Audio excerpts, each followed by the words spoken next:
Let's go.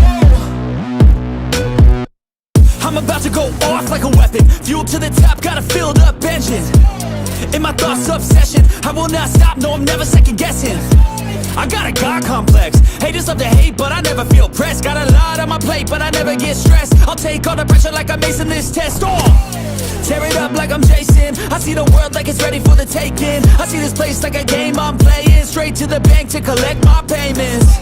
No negotiations, it's my way, I was born impatient.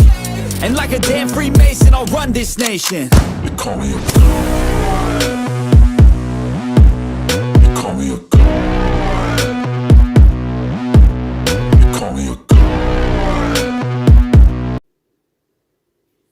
Hey guys, just another quick review of The Mandalorian. Another average episode, I'd say. It's a bit better than last week's because last week we basically focused on the character, Dr. Pershing, who just ends up in a way kind of dying at the end, if you think about it. Like, the person that he was basically is gone by the end of the episode. And it made me think, like, was that whole episode even worth watching? It's just... Because what they're going to do for that storyline, were they just trying to show how bad the New Order's going to be or something? I mean, we've seen how the new Star Wars movies turned out, so we got an idea. But yeah, at least we go back to The Mandalorian, but then Bo-Katan ends up still in the show again. I mean, at least we get to see a little bit more of Din Djarin in this episode, but still. To me, Bo-Katan's just kind of taken over, like, getting praised by everything that she does, just... Especially when they save the youngling, she gets all the credit when it's actually Mandalorian who actually flipping catches the kid. Yeah, Google gets a bit of time with I guess the head of the Mandalorians. Yeah, or the one to me who's kind of in charge of them, and who classes if they're Mandalorian or not. Yeah, but I guess she's prisoned to death, flipping Bo-Katan. Even given her the Mythosaurus flipping badge on her, shoulder when a part of her armor gets broken when they're trying to rescue that youngling who gets taken by that giant bird. Yeah. Then they end up, I guess, getting the birds, which to kind of show that off screen, I guess. I mean, that happens off screen because she comes back with the birds, I guess. The bird kids, since they take care of the bigger bird. Yeah, the adult bird. So yeah, they took that down anyway. To me, it was more like a team effort than her just getting all the credit because, because of what she was doing before. Like, that's why she would get more honor and stuff. Yeah. I just don't know really what to say about this episode. It's just, the show's getting pretty average. It's not special anymore, which kind of sucks. I still care about our two main leads, but they're not getting justice to me. They're kind of getting pushed aside for these other characters. I mean, yes, in a way, I kind of knew Bo-Katan before The Mandalorian, but it's Mandalorian show, and I don't want her taking over.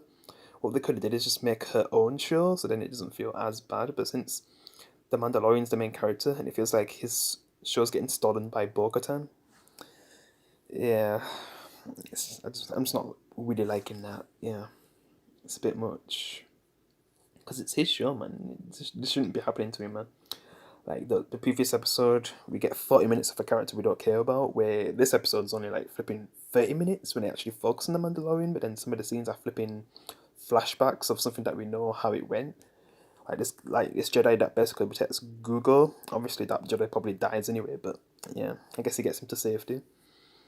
And then, Bo-Katan getting a lot of spotlight, but at least we get a little bit more of Din Djarin in this episode. Din Djarin.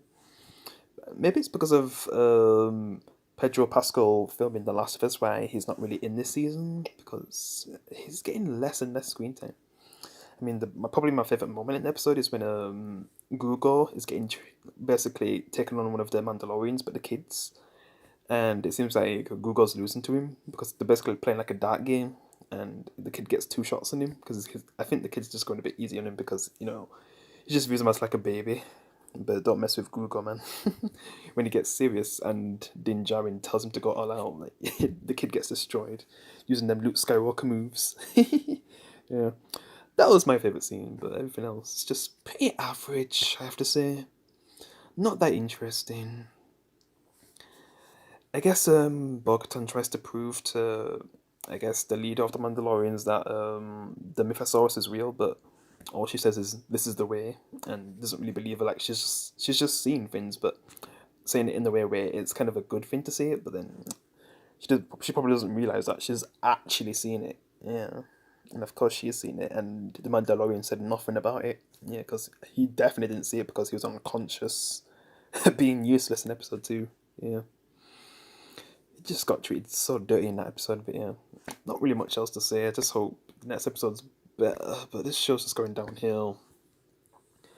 At least one of the positives of what's happened with Disney recently is one of the heads getting fired, which I'll probably talk about that in a few, like, I don't know, a day or two. I'll make a video about that on my main channel, so maybe they can finally start fixing things with Marvel, because some of their shows are getting delayed, which is good. That's a good sign. That's kind of what was happening with DC, but then they started cancelling stuff.